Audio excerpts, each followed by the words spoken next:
চতুর্থ শ্রেণীর প্রিয় শিক্ষার্থীবৃন্দ, এমসি স্কুলের পক্ষ থেকে তোমাদের জন্য রইল অনেক অনেক ভালোবাসা। আজকে আমরা দেখব তোমাদের গণিত বইয়ের ৮০ পৃষ্ঠার সমাধান। ৮০ পৃষ্ঠায় দেখতে পাচ্ছ তোমরা, এখানে বলছে নিজে পড়ি। ১ নম্বর বলছে গাণিতিক প্রতীকের সাহায্যে প্রকাশ করি। তাহলে এখানে ১ এবং ২ এই অঙ্ক দুটি আমরা কি করব, গাণিতিক প্রতীকের সাহায্যে প্রকাশ করব। দেখো, আমি অঙ্কগুলো খাতায় লিখে রেখেছি, আমরা খাতায় সমাধান করব। ১ নম্বর অঙ্কে বলছে গাণিতিক প্রতীকের সাহায্যে প্রকাশ করি। এখানে ১ নম্বর বলছে ১২৭ ও ২৫-এর বিয়োগফল ১০০ এর সমান নয়। তাহলে দেখো অঙ্কটা কি হবে আমাদের, ১২৭ বিয়োগ ২৫। তাহলে ১২৭ বিয়োগ ২৫ এর বিয়োগফল, এইটার বিয়োগফল কি হবে, ১০০-র সমান নয়। তাহলে সমান নয় আমরা চিহ্ন দিয়ে দিলাম। তাহলে দেখো এইটা কিন্তু ১২৭ থেকে ২৫ বিয়োগ করলে যে বিয়োগফলটা হবে তা ১০০-এর সমান নয়। আমরা এখানে প্রতীকটা লিখলাম। তারপর ২ নম্বর অঙ্কে কি বলছে, ২৫ ও ২৪-এর গুণফল। ২৫ ও ২৪-এর গুণফল ৫০০ এর চেয়ে বড়। তাহলে ৫০০ এর চেয়ে বড় চিহ্ন কোন দিকে যাবে, দেখো এই যে হাইয়ের ভিতরে থাকবে, আর ছোট চিহ্নটাকে তীর মারবে, আমি বলছিলাম। তাহলে দেখো ২৫ ও ২৪-এর গুণফল, এই দুটো গুণ করলে যে ফলাফলটা বের হবে তা ৫০০ এর চেয়ে বড়। তাহলে ৫০০ এর চেয়ে বড় চিহ্ন আমরা দিয়ে দিচ্ছি। ২ নম্বরে দেখো খালি ঘরে প্রক্রিয়া প্রতীক বসাই যাতে গাণিতিক বাক্যটি সঠিক হয়। এখানে দেখো আমরা যদি অঙ্কটি লক্ষ্য করি, তাহলে ৯, এই যে খালি ঘর আছে, দেখো আমরা যদি এই খালি ঘরে গুণ করি তাহলে ৭ আর ৯, ৭ ৯ কত, ৭ ৯ হচ্ছে কত, ৬৩। আমরা ৬৩ লিখলাম। সমান, এখানে যদি আমরা ভাগ করি, দেখো ১২৬০-কে আমরা যদি ২০ দ্বারা ভাগ করি, দেখো আমরা যদি ভাগ দেই তাহলে দেখো ২০-কে তো এখানে ২০ দ্বারা তো ১২-কে ভাগ দেওয়া যাচ্ছে না, আমাদের ৩ ঘর নিতে হবে। যদি ৩ ঘর নেই তাহলে হচ্ছে ১২৬, আমরা ৬ বাদ দিতে পারি। যদি ৬ বাদ দেই, দেখো ৬ শূন্য শূন্য, ৬ দুগুণে ১২, তাহলে হচ্ছে ১২০। তাহলে ৬ ৬ কেটে নেওয়া হচ্ছে ০। তাহলে দেখো ৩ ২০-এ কত, ৬০, আমরা ৬০। তাহলে আমাদের কত, এইটা ভাগ চিহ্ন যদি বসাই তাহলে এখানে হচ্ছে ৬৩। আমাদের বলছে যে গাণিতিক বাক্যটি সঠিক হয়, তাহলে দেখো ৬৩ সমান ৬৩, তার মানে বাক্যটি সঠিক হয়েছে। এরপর ২ নম্বর অঙ্কটি তোমরা একটু লক্ষ্য করো। ২ নম্বর অঙ্কটি কি বলছে, ৮৭, আমরা এই ফাঁকা ঘরে একটা চিহ্ন বসাতে হবে, এখানে হচ্ছে ৩৮। তাহলে ৮৭, এখানে যদি মাঝখানে বিয়োগ বসাই, যদি বিয়োগ করি আমরা, তাহলে দেখো কি হয়, এখানে ৮ আছে ১৭ সমান, তাহলে ৮ ১৭ সমান কত, ৮ ৯ ১৭। এবার হাতে হচ্ছে ১ ৩ একে ৪, ৪ আছে ৮ সমান হচ্ছে ৪, তাহলে কত হচ্ছে ৪৯।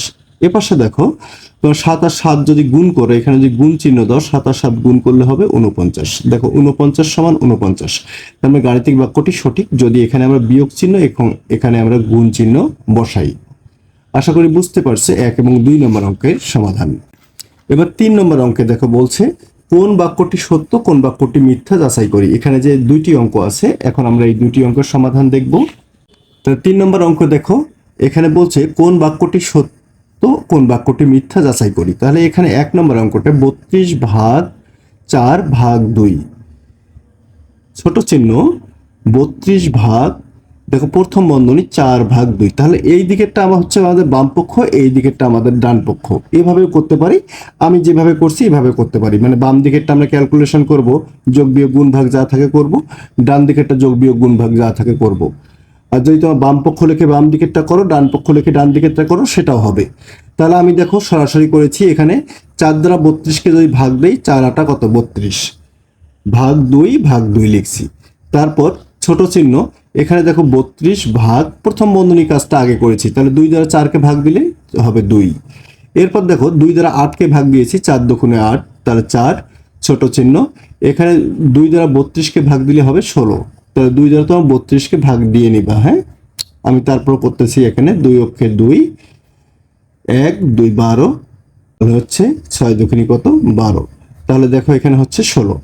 তাহলে দেখো এখানে ৪টা কিন্তু ছোট আর ১৬টা কিন্তু বড়।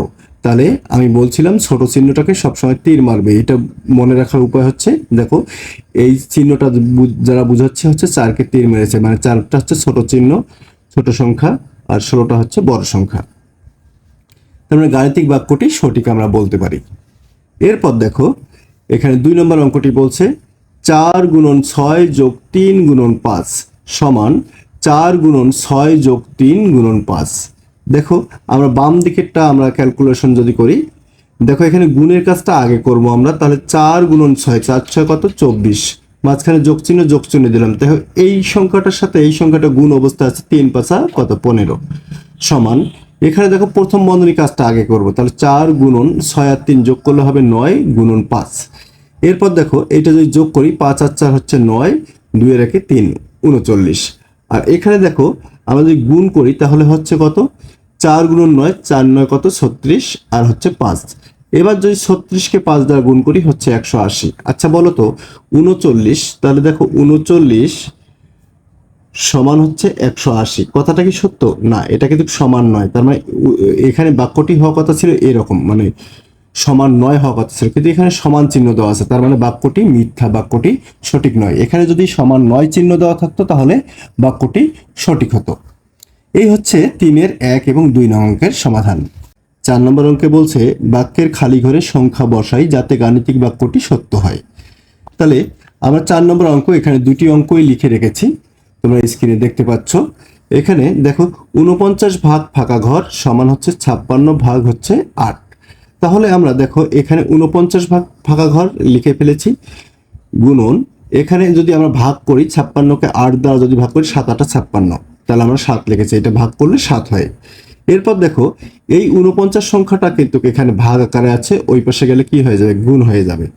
এখন আমরা ওইটা না করে কি করেছি, এখানে দেখো 49 যে অবস্থায় ছিল, যদি ফাঁকা ঘরের সামনে ভাগ বসে তাহলে এখানে কিন্তু ভাগই হবে।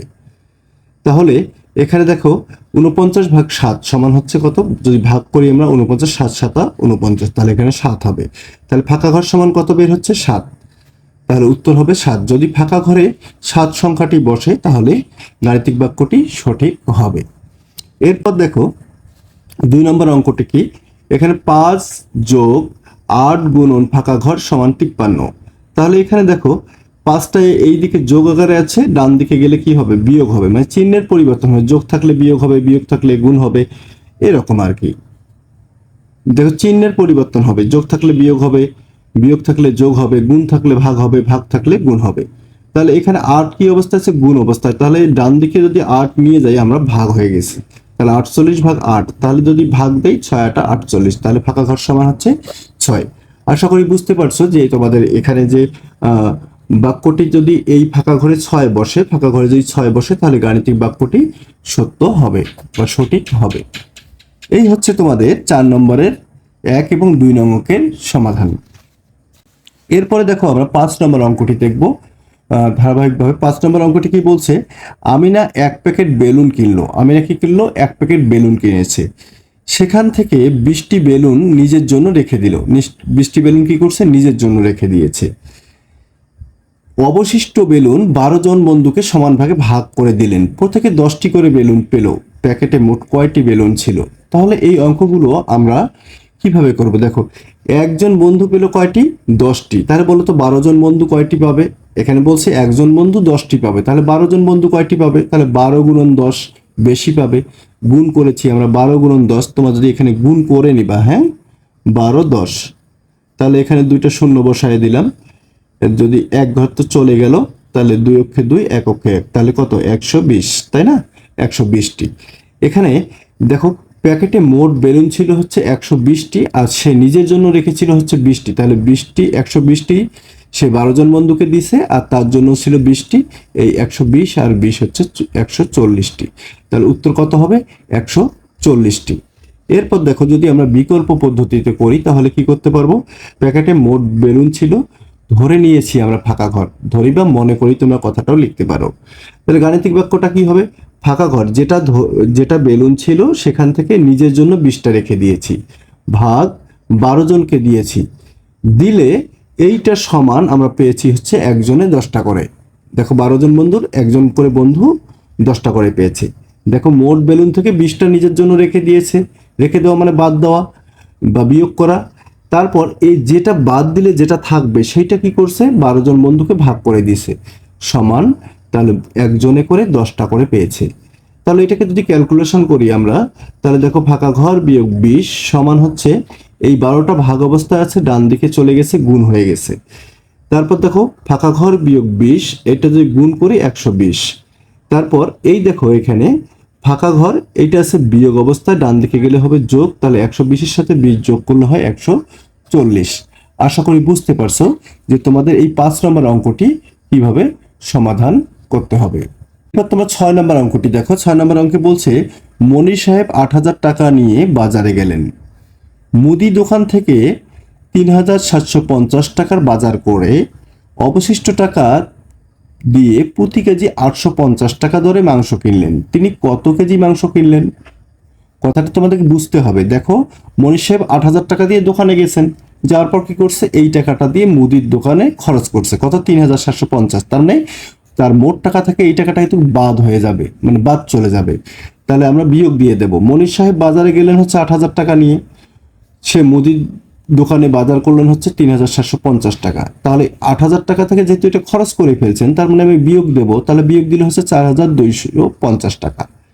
এখন 4,250 টাকা দিয়ে কি করলেন, তিনি মাংস কিনবেন, কিন্তু শর্ত দেওয়া হলো 1 কেজি মাংসের দাম 850 টাকা। তাহলে তোমাকে কত কেজি মাংস কিনবে, যেটা বের করবো সেটা ডান দিকে রাখবো। দেখো, 850 টাকায় মাংস কিনেন 1 কেজি, তাহলে এত টাকায় মাংস কিনবেন কত কেজি, তাহলে এইটাকে আমরা যদি 850 দ্বারা ভাগ করি তাহলে কিন্তু আমাদের উত্তর বের হয়ে যাবে। তোমরা একটু ভাগটা করবা, ভাগটা করলে তোমরা এখানে উত্তর পেয়ে যাবে হচ্ছে 5 কেজি। আর যদি ভাগটা করতে সমস্যা হয় তাহলে অবশ্যই তোমরা কি করবা, কমেন্ট করে জানাবা। এটার বিকল্প ভাবে আমরা করতে পারি। দেখো এখানে ধরি মনির সাহেব মাংস কিনেছেন ফাঁকা ঘর কেজি, তাহলে আমরা মাংসটা হচ্ছে ফাঁকা ঘর, তাহলে মাংস দেখো গাণিতিক বাক্যটি হবে ফাঁকা ঘর গুণন 850। এখন 850 কেন, কারণ 1 কেজি মাংস দাম হচ্ছে 850 টাকা। তাহলে ফাঁকা ঘরে ফাঁকা ঘর, তাহলে ফাঁকা ঘর হচ্ছে কি মাংস কেনার টাকা, তাহলে ফাঁকা ঘর গুণন 850। তাহলে এখানে দেখো 8,000 বিয়োগ হচ্ছে 3750। কেন, 8,000 টাকা মোট টাকা ছিল, এখান থেকে তিনি মুদি বাজার করছেন। তাহলে ফাঁকা ঘর গুণন 850 সমান হচ্ছে 4,250, এটা বিয়োগ করলে হবে। তাহলে ফাঁকা ঘর 850 এখানে গুণ অবস্থায় আছে, ডান দিকে চলে গেছে, ভাগ হয়ে গেছে। তাহলে ফাঁকা ঘর সমান কয় কেজি, 5 কেজি। এভাবে তোমরা বিকল্পভাবে যে গাণিতিক প্রক্রিয়া দিয়েও অঙ্কটি করতে পারবা। এরপর আমরা 7 নম্বর অঙ্কটি দেখব। 7 নম্বর অঙ্কটি কি বলছে, একজন ডিম বিক্রেতা প্রতি ডজন 150 টাকা, প্রতি ডজন বলতে কি বুঝি, 1 ডজন, তাহলে 1 ডজন ডিমের দাম 150 টাকা দরে 25 ডজন ডিম বিক্রি করে। তাহলে কত ডজন, 25 ডজন। তাহলে এবং তা থেকে 1,050 টাকা বিদ্যুৎ বিল দিল। তাহলে মোট যে ডিম বিক্রি করে যে টাকাটা ইনকাম করেছে সেখান থেকে খরচ করলেন হচ্ছে বিদ্যুৎ বিল বাবদ 1,050 টাকা, এবং অবশিষ্ট টাকা দিয়ে 5টি মুরগি কিনলেন। যে টাকাটা থাকবে সেটা দিয়ে কি করেছে, 5টি মুরগি কিনেছে। এরপর বলছে প্রতিটি মুরগির দাম কত, তাহলে প্রতিটি বলতে একটি মুরগির দাম কত। তাহলে দেখো 1 ডজন ডিমের দাম 150 টাকা, তাহলে 25 ডজন ডিমের দাম কি হবে, বেশি হবে, তার মানে গুণ হবে। তাহলে গুণ করে 150 গুণন 25, তাহলে গুণ করলে হচ্ছে 3750 টাকা। এখানে রাফ করে দেওয়া আছে, তোমরা একটু দেখে নিবা। আর আমি জানি তোমরা গুণ ভাগ অঙ্ক এখন পারো। তাহলে 20 ডজন ডিমের দাম কত, 3750 টাকা। তাহলে বিদ্যুৎ বিল দিল কত, এখান থেকে 1,050 টাকা সে বিদ্যুৎ বিল দিয়েছে। তাহলে এই 3750 টাকা তার কাছে ডিম বিক্রি করেছিল, এখান থেকে খরচ করেছে। খরচ মানে কি, বিয়োগ করতে হবে, বাদ দিতে হবে। তাহলে আমরা বিয়োগ করলে পাবো 2700 টাকা। তাহলে এই 2700 টাকা তার কাছে কি অবশিষ্ট রয়েছে, মানে খরচ যাওয়ার পর তার কাছে ছিল। এখন এই 2750 টাকা দিয়ে কি করছে, সে মুরগি কিনছে। তাহলে 5টি মুরগির দাম হচ্ছে 2750 টাকা। কেন 5টি মুরগির দাম, কারণ সে তো 5টি মুরগি কিনেছে। তাহলে 5টি মুরগির দাম হচ্ছে 2750 টাকা। তাহলে একটি মুরগির দাম কত হবে, 2750 ভাগ 5 সমান হচ্ছে 440, সমান হচ্ছে কত, 540 টাকা। এরপর এটাকে আমরা যদি বিকল্পভাবে চিন্তা করি তাহলে দেখো আমরা কিভাবে করতে পারি, যে একটি মুরগির দাম আমরা ধরে নিচ্ছি এখানে ফাঁকা ঘর টাকা। তাহলে মুরগি কিনেছে কয়টি, 5টি, তাহলে 5টি মুরগির দাম, 5টি মুরগির দাম কি 150 গুণন 25। কেন, 150 হচ্ছে 1 ডজন ডিমের দাম, গুণন হচ্ছে 25 ডজন, তাহলে 25। এখান থেকে খরচ করলে যে টাকা থাকে সেটা দিয়ে কিন্তু মুরগি কিনেছে। তাহলে বিয়োগ হচ্ছে 1,050 বিদ্যুৎ বিল। তাহলে যদি আমরা গুণ করি, এটা দুইটা গুণ করলে দেখো 3,750 বিয়োগ হচ্ছে 1,050। তাহলে 3,750 থেকে 1,000 বিয়োগ দিলে হচ্ছে কত, 2700। এখন এই যে 2700, এইটা বলো তো 5 কি অবস্থায় আছে, গুণ অবস্থায়। তাহলে ডান দিকে নিয়ে গেলাম, 5 গুণ অবস্থায় থাকলে ডান দিকে গেলে ভাগ হবে। 5 দ্বারা 2700কে ভাগ করো তাহলে হবে 540 টাকা। আশা করি বুঝতে পারছো যে তোমাদের 7 নম্বর যে অঙ্কটি আছে এই 7 নম্বর অঙ্কটির সমাধান কিভাবে তোমাদেরকে করতে হবে। এরপর দেখো এই অধ্যায়ের সর্বশেষ অর্থাৎ 8 নম্বর অঙ্ক কি বলেছে। 8 নম্বর অঙ্কে বলেছে গল্প তৈরি করি, তোমাদেরকে গল্প তৈরি করতে বলছে। দেখো এখানে বলছে 3000 বিয়োগ 480 গুণন 3। তা 480 গুণন 3 প্রথম বন্ধনীর মধ্যে আছে, তার মানে গুণ মানে কি, এটা বৃদ্ধি করা হয়েছে তাই না, বেশি করা হয়েছে। তাহলে একটির দাম যত হবে, দেখো একটির দাম যদি 480 টাকা হয় যে কোনো জিনিসের, তাহলে তিনটির দামের গুণফলের সমান হচ্ছে কত, গুণফল থেকে যদি 3000 টাকা থেকে এই গুণফলটা বাদ দিয়ে দেই, তাহলে চারজনকে এটা সমান ভাগে ভাগ করে দেওয়া যাবে এবং দিলে প্রত্যেকে কত করে পাবে। তাহলে এখানে বলছি রহমান সাহেব, দেখো এখানে 300 লিখেছিলাম, রহমান সাহেব 3000 টাকা নিয়ে বাজারে গেলেন। তিনি 480 টাকা দরে 3টি মুরগি কিনলেন। 3000 টাকা বাজারে গিয়ে 480 টাকা দরে 3টি মুরগি কিনেছেন। অবশিষ্ট টাকা দিয়ে তিনি 4টি হাঁস কিনলেন। অবশিষ্ট টাকা কি করছে, 4টি হাঁস কিনেছে। প্রতিটি মুরগির দাম কত, তার মানে একটি করে মুরগির দাম কত, তাহলে একটি করে মুরগির দাম বের করতে বলবে। 2 নম্বর অঙ্ক দেখো এখানে 2450 ভাগ 5, তাহলে 2450 কে কয় ভাগ করা হয়েছে, 5 ভাগ করার পর যেটা বের হবে সেইটা দেখো এখানে 4 গুণন 7 গুণন 7। তাহলে আমরা অঙ্কটা কিভাবে করতে পারি, দেখো এখানে আমরা গল্পটা লিখেছি, তোমরা এইভাবে অনুরূপ একটি গল্প লিখে দিবে। 5টি হাঁসের দাম হচ্ছে 2450 টাকা হলে 28টি হাঁসের দাম হচ্ছে কত টাকা। 28টি কেন, 4 7 28, তাহলে 28টি হাঁসের দাম 2450 টাকা হচ্ছে 5টির দাম। এখন 5টির দাম যদি 2450 হয়, তাহলে দেখো 28টি হাঁসের দাম আমাদের বের করতে বলছে। তাহলে আমরা এইখান থেকে অঙ্কটির সমাধান এভাবে করতে পাবো বা গল্পটি লিখতে পাবো। এই হচ্ছে তোমাদের যে 80 পৃষ্ঠা ছিল সেই 80 পৃষ্ঠার সমাধান। আশা করি তোমরা অঙ্কগুলো বুঝতে পেরেছো, এবং যদি কোনো অঙ্ক না বুঝে থাকো অবশ্যই কমেন্ট করে জানাবে, এবং আমাদের চ্যানেলে নতুন হয়ে থাকলে অবশ্যই চ্যানেলটি মন দিয়ে পড়াশোনা করবে। ধন্যবাদ।